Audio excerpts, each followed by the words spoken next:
Yeah, ngijabulile ubuye mngani wami. Hi guys, this is Dr Ngogodo, a newly qualified medical practitioner from the University of Pretoria.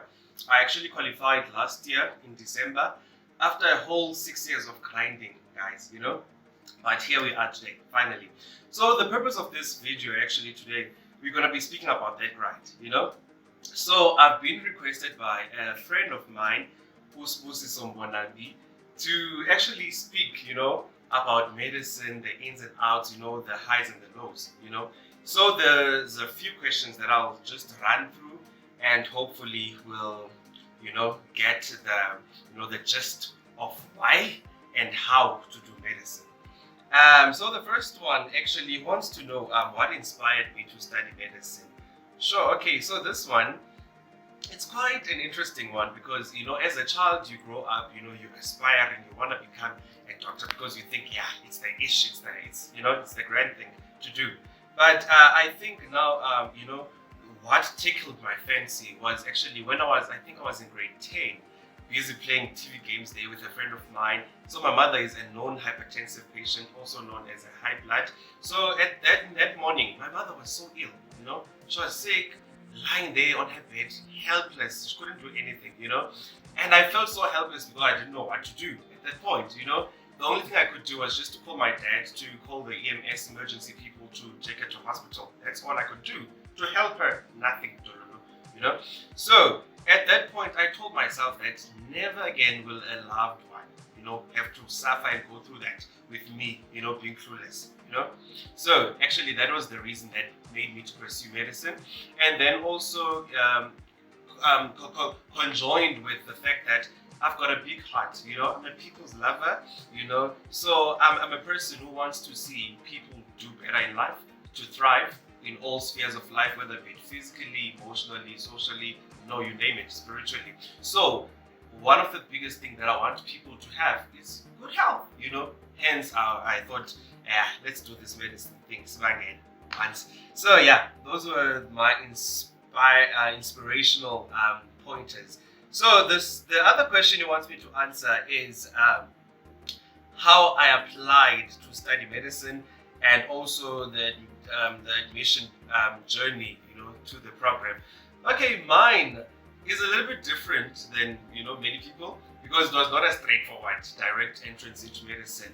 I had to go through a BSc course, which was known as biological sciences. Because initially, when I applied with my grade 11 results, which were good, fairly good according to my standards, I applied for medicine, but unfortunately, the NBT that I did wasn't as good.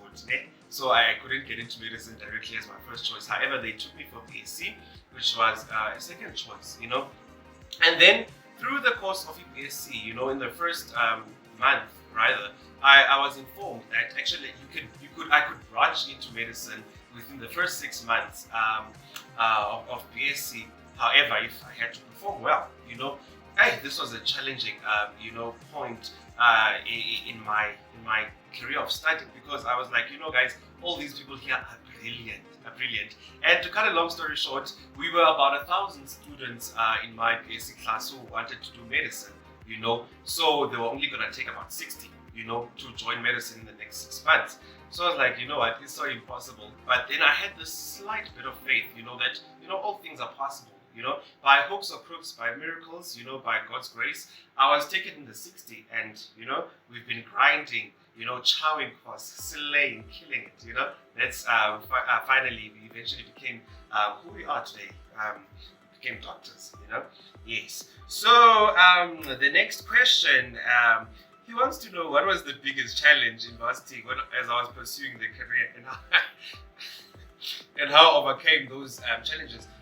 I think this one is actually quite a mouthful, because I think all students, we go through the most, especially as newcomers, first year and stuff like that, we go through the most, because from my side, I think entering into a new environment, a new space with strange, I can say foreign people, because I'm not used to to the people that I was studying with, different language, different culture, all of that put in one place.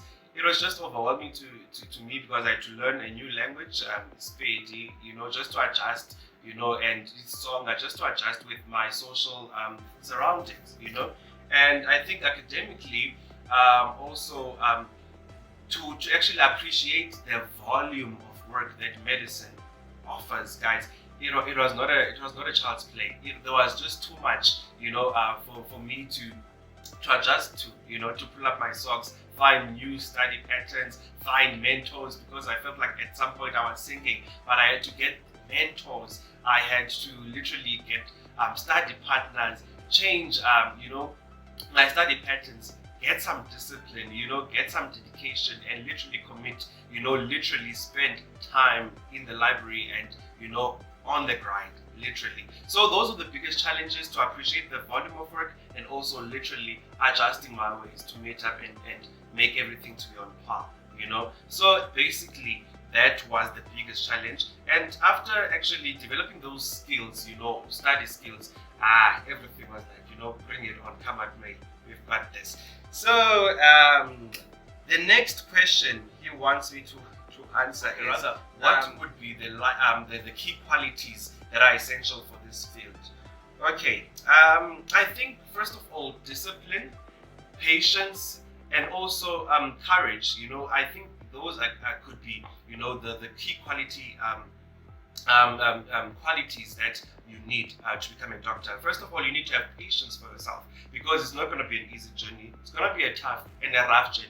But you have to be patient with yourself, that you're actually going to be able to pull through, You need to be disciplined, because everything that you do, you have to do it under a certain time frame. There's a lot of pressure under a short space of time. So you need to be a disciplined person to always make sure that you are on your hustle, you're on your ground. Literally, you get as much help as you can to literally stay on par with the course. Because once you get onto the course, it's a how train. You start now, you see it's gone, So you have to be on par. So you need dedication and discipline, Obviously there will be mistakes, but the good thing is that you have to be patient enough to learn from your own mistakes. And obviously don't just be, a loafer, Always try to become a better person, better version of yourself. Learn from those mistakes and push. So I think those are the key qualities that you need to become a doctor, definitely. So the other question, kind of similar to what I just answered, he wants to know if would you say being a doctor should be a calling more than a desire? I actually think it should be both, because you might be called to do something, but then if you don't have the desire, the outcomes, of whatever you're called to do might not be as good, because, you're just not going to give in your all, your 100%. But then once you desire, calling meets desire, you will push through all those challenges. The tough times, you will literally, know actually and understand why you are in this field, because definitely there will be times when you feel like giving up, but because now you know that you are called for this thing and you have the passion and the desire, those are the tools that are gonna literally pull you together to actually continue being a good doctor, just like yours truly. So the next question is pertaining to the ongoing pandemic of the coronavirus, how it has affected us, as medical staff and also as health practitioners. So I can say that initially it has been a scare to all of us, because everybody now was since we are frontliners, our lives are actually more at risk, because we are the first ones to become into contact with patients with COVID. So I think it has affected me personally in the sense that now I had to literally put my fears aside, but also to take up the courage and remember actually why initially I wanted to become a doctor. That actually links to what I alluded to initially, that I wanted to help people. So regardless of what the risk have been, but my aim is that through the scourge of Corona, we have to fight that our people get all the necessary help and all the necessary medical attention that they need without discrimination, without bias, So for me, it has taught me to actually put the next person ahead of myself and to fight this fight of the search. Yes. So the next question is any words of advice to anyone who wants to become a doctor or any professional within the health sector? So my advice to you, if you want to become a doctor, is that first, know yourself. It is very important to know yourself, to know your self-worth, so that you can be able to thrive, amidst all the difficulties and the challenges that you face.